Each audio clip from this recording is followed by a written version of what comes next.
बिस्मिल्लाहिर्रहमानिर्रहीम। अस्सलाम वालेकुम नाज़रीन, मैं हूं मोहम्मद ज़ुबैर और मेरे साथ हैं मोहम्मद मदनी। मेरे बहुत अच्छे दोस्त हैं, बहुत अच्छी अच्छी चीज़ें मैं इनसे सीखता रहता हूं, सिखा देते हैं बड़ी मोहब्बत से। हमारे चैनल पे आप इनको पहले भी देख चुके हैं, इन्होंने लाइव सेशंस भी किए हैं हमारे साथ। अच्छा, इनकी बहुत बड़ी जो क्वालिटी मुझे लगती है वो ये लगती है कि ये बहुत अच्छे लाइफ कोच होने के साथ साथ होम स्कूलिंग पे इनका बड़ी इनकी कमांड है। यानी ये इनके बच्चे स्कूल पढ़ने नहीं जाते, लेकिन जब आप इनके बच्चों को देखते हैं तो आपको हैरत होती है कि इतने इंटेलिजेंट बच्चे हैं। और उनकी वीडियोस देख सकते हैं। मतलब मैं बड़ा इंस्पायर्ड इस वजह से हूँ कि जो बहुत महंगे महंगे स्कूलों में, बड़े बड़े स्कूलों के अंदर जाने के बाद बच्चे नहीं सीख पाते, वो बातें आपको इनके बच्चों में, खासतौर पर जो आप खुज़ैमा को देखते हैं तो उसमें आपको नज़र आती है। अच्छा, ये कोई हवाओं की बात नहीं है। आप इनका चैनल है नमील, उस पर जा सकते हैं, उसकी वीडियोस देख सकते हैं। वो मतलब एबाकस पढ़ा रहा है आपको मैथमेटिक्स पढ़ा रहा है और बड़ी ज़बरदस्त तरीके से वो चीज़ें करके दिखा रहा है आपको। यानी उसका मैथ्स भी बहुत अच्छा है, इंग्लिश भी अच्छी है। साइंस के अंदर, पाकिस्तान साइंस क्लब के अंदर वो रेगुलर जाता है, मुख्तलिफ इन्वेंशंस पे काम कर रहा है। तो सर, मैं तो माशाल्लाह देखता हूँ, मुझे बहुत खुशी होती है। ये जब हम किसी के भी बच्चे को देखते हैं वो अच्छा परफॉर्म कर रहा होता है, यकीन करें हमारे दिल से दुआएं निकलती हैं और हम चाहते हैं कि वो अपना एक्सपीरियंस शेयर करें और हमें बताएं कि वो ऐसा क्या करते हैं कि उनके बच्चे बाकी बच्चों से मुमताज़ नज़र आ रहे होते हैं। और हमें उम्मीद नज़र आती है कि ये बच्चे बड़े होकर कुछ बड़ा करेंगे, कुछ प्रोडक्टिव करेंगे। तो हम जब देखते हैं कि किसी के बच्चे ऐसे हैं जो बहुत बड़े इंसान बन सकते हैं, बन तो सब कुछ हर कोई सकता है, लेकिन हम वालिदैन की कुछ गलतियों की वजह से, लापरवाहियों की वजह से या मजबूरियों की वजह से हम उनको एक बड़ा इंसान नहीं बना पाते। तो जब हम मदनी साहब जैसे लोगों को देखते हैं तो हमें खुशी होती है और उम्मीद नज़र आती है कि हाँ, ये बच्चे बड़े होने के बाद कुछ प्रोडक्टिव करेंगे, पाकिस्तान का नाम पूरी दुनिया में रोशन करेंगे। तो आज हम इनसे जानेंगे कि आप अपने बच्चों को किस तरह से पढ़ाते हैं, किन बातों का ख्याल रखते हैं और उन बातों का ख्याल हर कोई किस तरह रख के अपने बच्चों को घर में पढ़ा सकता है, चाहे वो होम स्कूलिंग कर रहा हो या बच्चों को वैसे ही बिठा के पढ़ा रहा हो। तो किन बातों का ख्याल रख के आप अपने बच्चे से कम वक्त में ज़्यादा से ज़्यादा चीज़ें बच्चे को सिखा सकते हैं। तो सर, बहुत लंबी मैंने तमहीद बांधी है, तो अब आप बताइए कि क्या करना चाहिए वालिदैन को और आप क्या करते हैं। शुक्रिया ज़ुबैर भाई अपने चैनल पे मुझे मदऊ करने का। बिल्कुल, मेरे बच्चे जैसे ज़ुबैर भाई ने बताया कि स्कूल नहीं जाते, यानी वो होम स्कूलर हैं। हम उनको घर पे ख़ुद पढ़ाते हैं, यानी बच्चों की पढ़ाई की ज़िम्मेदारी हमने ख़ुद कबूल की है। ज़्यादा हाथ मेरे बच्चों की पढ़ाई में इनकी वालदा का है, ज़्यादा वक्त बल्कि कसीर वक्त जो है वो उनकी वालदा ही बच्चों को देती हैं। मेरा भी उसके अंदर किसी हद तक काम होता है, शामिल होता है, मेरी पार्टिसिपेशन होती है। कुछ सब्जेक्ट्स मैं पढ़ाता हूँ, कुछ एक्टिविटीज़ मैं करवाता हूँ। तो सबसे इम्पॉर्टेंट बात तो ये है कि पहले तो ये समझना ज़रूरी है कि दुनिया में बच्चों के लिए उनके वालिदैन से बेहतर उस्ताद कोई हो नहीं सकता। ये मेरी अपनी ज़ाती राय है, हकीकत। और जो वालिदैन ये समझते हैं कि हम अपने बच्चों को नहीं पढ़ा सकते, हम अपने बच्चों को कैसे पढ़ाएं, हम तो इतने एक्सपर्ट नहीं हैं, तो ये इंटरनेट की दुनिया के बाद ना, जब इंटरनेट का दौर आ गया ना, तो ये सारे जो एक्सक्यूज़ेज़ हैं, इसको मैं अब एक्सक्यूज़ेज़ कहूँगा, ये एक्सक्यूज़ेज़ ख़त्म हो गए। अब अगर कोई कहता है कि हम नहीं कर सकते तो इसका मतलब ये होता है कि वो करना नहीं चाहते। हर चीज़ अवेलेबल है। तो मैं आपसे शेयर करूँगा कि मेरा अपना एक्सपीरियंस क्या है कि हमने जब से अपने बच्चों को खुद से पढ़ाना शुरू किया तो हम क्या करते हैं। देखें, इसमें सबसे अहम बात यह है कि हमारे बच्चे हमें सुनते नहीं हैं, बल्कि बच्चे हमें देखते हैं। वो हमें देख के ज़्यादा सीखते हैं बजाय इसके कि हमारी नसीहतें, हमारी बातों से।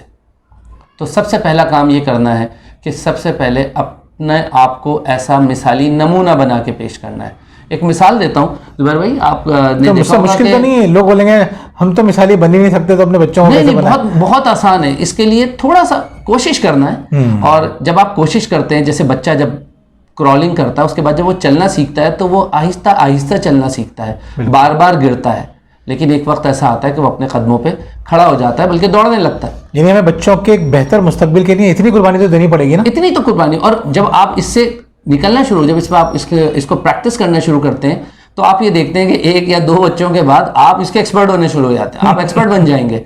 आपके आने वाले बच्चे जो हैं वो आपके बड़े बच्चों से सीखेंगे। हमारा ऐसा ही है कि मेरे क्योंकि 5 बच्चे हैं, तो बाकी बच्चे जो हैं वो सबसे बड़े से सीखते हैं और ग्रेजुअली जो है वो हर बच्चा एक दूसरे की जो है ना अपने बाकी बहन भाइयों की मदद कर रहा होता है। तो सबसे पहला काम ये है कि आपने खुद मॉडल करना है। जैसे अगर आप देखें कि बच्चे मोबाइल में कितना इंटरेस्ट लेते हैं, उसकी वजह ये होती है कि वो अपने वालिदैन को देखते हैं हर वक्त मोबाइल के साथ।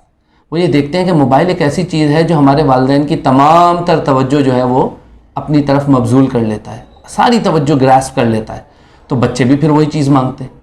तो सबसे पहला काम ये करना है कि आप घर में मुताले का एक माहौल पैदा करें, ख़ुद किताब लेके बैठें, बाकायदा पढ़ें, कुरान पाक पढ़ रहे हैं, हदीस पढ़ें, कोई तफसीर पढ़ रहे हैं या कोई भी किताब, अगर आपके घर में किसी भी किस्म की किताबें, ज़ुबैर भाई की किताबें आप ले लें जो कि परवरिश है, बहुत ज़बरदस्त किताब है, तरबियत ज़हन बच्चे की, शुक्रिया है, मैं इनका फ़ैन हूँ इस हवाले से। मैंने बहुत आसान अंदाज में कोई भी किताब लेके एक वक्त मखसूस करें जिसमें आप वो बैठ के पढ़ें, ताकि बच्चों को ये अंदाज़ा हो कि किताब एक ऐसी चीज़ है जो हमारे वालिदैन की तवज्जो ले रही है, ये हमारे वालिदैन को ग्रैस्प कर रही है, उनकी अटेंशन को, तो बच्चों में मुताले का शौक़ पैदा करें। अच्छा सर, इसमें बड़ी जो मैंने बात नोट की है, जब वालिदैन पढ़ना शुरू करते हैं तो हमें वालिदैन की पर्सनैलिटी में कितना ज़बरदस्त किस्म का एक कैरिज्मेटिक पर्सनैलिटी आपको नज़र आती है।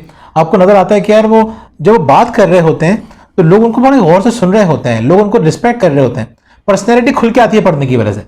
तो एक तो ये कि बच्चे तो सीखेंगे, आपको डायरेक्ट फायदा ये हो रहा होगा कि आप अपने बच्चों के लिए और बाकी लोगों के लिए एक इंस्पिरेशन बन जाएंगे। बिल्कुल, जैसे हमारे आंखों के सामने हमारे बच्चे बड़े होते हैं, हमें एहसास नहीं होता कि वो बड़े हो रहा है, लेकिन कोई दूसरा देखता है कुछ चंद सालों के बाद वो कहता है अरे कितने बड़े हो गए, बड़ा तो उसने होना ही है। इसी तरीके से जब आप किताबें पढ़ते हैं तो एक अंग्रेजी का एक मुहावरा है कि fake it till you make it. तो आप अगर ऐसा करने लगेंगे तो आहिस्ता आहिस्ता आपके अंदर उस किताब के असरात तो आएंगे ही आएंगे, साथ साथ आपके बच्चे में भी मुताले का शौक़ पैदा होगा। फिर आप कहानियों की किताबें लेके आए, हम चूँकि स्कूल भेजते नहीं है बच्चों को तो फीस बच जाती है और उस फीस को हम इन्वेस्ट कर देते हैं बच्चों की किताबों पे, कंप्यूटर पे, इस तरह की चीज़ों पे। तो एक काम तो ये आपने करना है। दूसरा काम आपने ये करना है कि अपना एक शेड्यूल आपका होना चाहिए, मतलब पढ़ने के वक्त का, जो पढ़ाई का वक्त मुकर्रर होना चाहिए। जिस तरह हम क्या करते हैं कि हम सुबह ही सुबह एक वक्त है, उस वक्त बच्चे उठते हैं और नाश्ता करते हैं और उसके बाद पढ़ने बैठ जाते हैं। अब रोज़ाना का यही रूटीन है, चाहे लॉकडाउन हो, चाहे आम हालात हों, चाहे कोई छुट्टी का दिन हो, तो ये होता है कि बच्चे उस मुकर्ररा वक्त पे बैठ के पढ़ते हैं और एक मुकर्ररा वक्त तक बैठ के पढ़ते हैं। वो चाहें तो अपने जो भी टारगेट हैं वो उस मुकर्ररा वक्त में मुकम्मल कर लें, उससे पहले मुकम्मल कर लें या बाद में भी बैठ के मुकम्मल कर लें, लेकिन एक हमने पढ़ाई का टाइम मुकर्रर किया है, क्योंकि ये आपकी एक ब्रेन वायरिंग हो जाती है कि उस वक्त में आपको ये आपका जहन तैयार होता है साइकोलॉजिकली कि मैंने इस वक्त पढ़ना है। दूसरा काम हम ये करते हैं, तीसरा काम हम ये करते हैं कि मैं आपको अपनी प्रैक्टिस बता रहा हूँ, वो ये कि हम रोज़ाना सुबह बच्चों के साथ बैठ के ये तय करते हैं कि वो पढ़ना क्या चाहते हैं। हालांकि बच्चों को ऐसा लगता है कि हम उनकी ख्वाहिश जानना चाह रहे हैं, लेकिन कुछ अरसे में जब रोज़ाना आप डिस्कस करते हैं उससे कि आप आज क्या पढ़ेंगे, कौन सा चैप्टर पढ़ेंगे, कितने पेजेस पढ़ेंगे, बच्चा के अंदर क़ुव्वत फ़ैसला पैदा होता है और वो इस बात को ओन करता है कि मैंने डिसाइड किया था कि मैं इतना पढ़ूंगा। बेहतरीन। और वो बच्चा, और उसके अंदर ये भी पैदा होती है सलाहियत कि वो एनालाइज करने लगता है, सेल्फ असेस करने लगता है कि मैंने इतना अपना टारगेट तय किया था जो कि मैंने आसानी से कर लिया, तो मैं वो टारगेट बढ़ा सकता हूँ। तो वो वक्त मुकर्रर करना बहुत ज़रूरी है और उस दौरान बच्चा बैठ के पढ़ता है और हम बच्चे के साथ डिस्कस करते हैं कि तुमने क्या पढ़ना है। जब वो डिस्कस कर लेता है फिर वो पढ़ना है। तो ये बड़ा इंपॉर्टेंट है कि बच्चों को उनके फैसलों में शामिल करना है। और उमूमी तौर पर होता क्या है कि वो कोई चैप्टर अगर उसने डिसाइड किया तो अगले दिन वो उसका अगला चैप्टर ही डिसाइड करता है या अगले पेजेस या अगली एक्सरसाइज डिसाइड करता है। मनवा आप अपनी बात रहे होते हैं। ये तो मैंने जुबैर भाई आपसे सीखा है, आपके पेरेंटिंग चैनल से, कि बच्चों से अपनी बात कैसे मनवाई जाए इस अंदाज में कि उनको इस बात का एहसास भी ना हो, उनको लगे हमारी बात है, उनको लगे हमारी बात है। और उसके अंदर बच्चों के अंदर जो क़ुव्वत फैसला जो पैदा होता है, यानी हम देखते हैं कि मैंने अपनी लाइफ में बहुत सारे ऐसे लोगों को देखा कि वो बड़े तो हो जाते हैं, उनके नंबर ऑफ़ ईयर्स तो ज़्यादा हो जाते हैं, लेकिन वो मेंटली इतने मैच्योर नहीं होते। क्यों? उनके अंदर क़ुव्वत फ़ैसला नहीं होता, उनको सिखाया ही नहीं जाता कि आपने छोटे छोटे फ़ैसले कैसे करने। बेहतरीन हो गया। तो सर 3 बातें आपने बताई। पहली बात ये बताई कि हमें खुद रीडिंग हैबिट डेवलप करनी है, पढ़ना है। अच्छा, पढ़ने के तो इतने फ़ायदे हैं, जितना ज़्यादा आप पढ़ेंगे उतनी ज़्यादा आपके अंदर तासीर पैदा होगी, उतना ज़्यादा आप चीज़ों को बेहतर तौर पर समझ सकेंगे, उतने ज़्यादा सही फैसले कर सकेंगे। यानी हमारे सही फैसलों के पीछे हमारा इल्म तो होता है, जितनी नॉलेज होगी उतना सही फैसले करेंगे। तो ये आपने बहुत ज़बरदस्त पॉइंट बताया कि हमें खुद पढ़ना चाहिए। मदनी साहब खुद बहुत पढ़ते हैं और जब पढ़ नहीं रहे होते तो ये उस वक्त सुन रहे होते हैं, ऑडियो बुक समरीज सुन रहे होते हैं, किताबों को सुन रहे होते हैं। अब तो मतलब ट्रैवलिंग कर रहे हैं तो सुनते हुए जा रहे हैं, किताबें सुनते हुए जा रहे हैं, और यकीन करें ये बात कर रहे होते हैं तो हम हाथ बांध के बाजू बात सुन रहे होते हैं, इतनी ज़बरदस्त बातें करते हैं। दूसरी बात उन्होंने बताई कि आपको पढ़ने जब बैठेंगे तो एक आपका शेड्यूल, फिक्स्ड शेड्यूल होना चाहिए। ये नहीं कि आज आप 8 बजे बैठ गए, कल 9 बजे बैठ गए, परसों 10 बजे बैठ गए, फिर आप 7 बजे बैठ गए। ये नहीं करना, ये नहीं डिसिप्लिन नहीं आएगा, नहीं तो उनकी जिंदगी में फिर आप जब एक दिन, आप मिसाल के तौर पर आप एक दिन 8 बजे बैठे, दूसरे दिन 9 बजे बैठे, तीसरे दिन 7 बजे बैठे, चौथे दिन 11 बजे बैठे, फिर आप उसके बाद नहीं बैठेंगे। फिर आप कभी बैठ गए तो बैठ गए नहीं। तो एक टाइम बहुत इंपॉर्टेंट है। जो तीसरी बात जो इन्होंने बताई है वो इतनी मज़ेदार है, ये लोग मिस कर जाते हैं। आप बच्चे से ये पूछेंगे कि भाई कौन सा सब्जेक्ट पढ़ना है, अच्छा यहाँ तक तो ठीक है, लोग इससे आगे की बात नहीं करते, उस सब्जेक्ट का कौन सा टॉपिक पढ़ना है। और आप बताएंगे भाई एक, अगर मिसाल के तौर पर हमें 1 घंटा पढ़ना है ये सब्जेक्ट, तो उस 1 घंटे में कौन कौन से टॉपिक कवर होने चाहिए, बच्चा आपको खुद बता रहा होगा कि ये होना चाहिए। अच्छा, बच्चा खुद कम बताएगा तो उसको पता चल जाएगा मैं कम बता रहा हूँ, वो आपको ज़्यादा देर तक आपको आपके साथ खेल नहीं सकता, तो वो आपको खुद बताएगा हाँ 1 घंटे में इतना तो कम से कम होना चाहिए ना। वो आपको कहेगा मैं ये 2 सवाल याद करूँगा, सपोज बच्चा ये कहता है, तो आप कहेंगे बेटा 1 घंटा है, हाँ यार उससे ये 1 घंटा है, तो वो फिर खुद ही अपना टारगेट ईमानदारी से सेट करने के। Kids are very honest, they are very honest in deciding anything about themselves. और एक और बात ये थी कि अगर आपके जहन में ये बात आ रही है कि हम अपने बच्चों को कैसे पढ़ाएं, हम तो टीचर नहीं हैं, मदनी साहब आप तो टीचर हैं, बहुत से लोग ये कहते हैं हमसे कि आप तो टीचर हैं, तो मैं ये कहता हूँ कि जब से इंटरनेट आ गया ना, यूट्यूब है ना, गूगल है ना, तो फिर ये मसले ख़त्म। अगर आपको किसी सब्जेक्ट में एक्सपर्टीज़ डेवलप करना है, देखें फ़ायदा क्या होगा। मैं आपको कुछ वेबसाइट्स का बताता हूँ। खान अकेडमी बहुत ज़बरदस्त, khanacademy.org, हम उससे बड़ी मदद लेते हैं। हम अपने बच्चों का अकाउंट उस पर हमने बनाए हुए, बच्चे उस पर जाके वीडियोस देखते हैं, जो उनको नहीं समझ में आता वो हम उनसे डिस्कस कर लेते हैं। और हम साथ भी इब्तिदाई तौर पे छोटे बच्चों के साथ बैठ के आपको देखनी होगी, और फिर आप उनसे डिस्कस करते हैं कि क्या समझ में आया। इसका फ़ायदा ये होता है कि उनकी लैंग्वेज स्किल्स डेवलप भी होती है, साथ साथ लैंग्वेज स्किल्स डेवलप हो रही होती है। अच्छा, जो मेरे छोटे बच्चे हैं जिनकी उम्र कोई 3 से 6 साल के दरमियान है, उनके लिए मैंने मोबाइल के ऊपर, एक तो गेम्स नहीं है, मोबाइल के ऊपर मैंने एक खान अकेडमी की ही एक एप्लीकेशन है, खान अकेडमी फॉर किड्स, मैंने वो इंस्टॉल की हुई है। अब बच्चों का ये होता है कि जब वो मुझसे मोबाइल मांगते हैं, एक तो हमने स्क्रीन टाइम उनका फिक्स किया हुआ है, इससे ज़्यादा वो नहीं कर सकते, लेकिन जब वो मांगते हैं ना, तो वो ये नहीं कहते हमें मोबाइल चाहिए, वो ये कहते हैं बाबा मुझे खान अकेडमी फॉर किड्स करना है।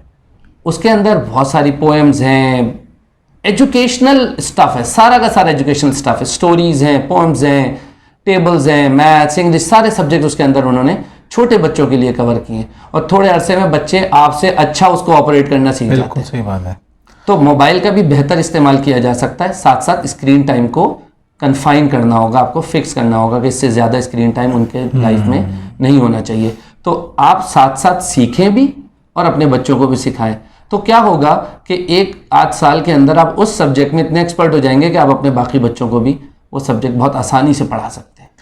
तो अच्छा नाज़रीन, ये कोई आपके लिए बर्डन नहीं है, कोई एक्स्ट्रा वर्क नहीं है, ये आपकी एक हॉबी बन जाएगी। आप ये सब कुछ करके रिलैक्स फील करेंगे, इंजॉय करेंगे, और इसको बर्डन बनाइएगा भी नहीं आप। तो इन बातों का ख्याल रखें, इंशाल्लाह आप देखेंगे कि आपके बच्चे पढ़ाई की तरफ भी आएंगे और बहुत अच्छा पढ़ना शुरू कर देंगे।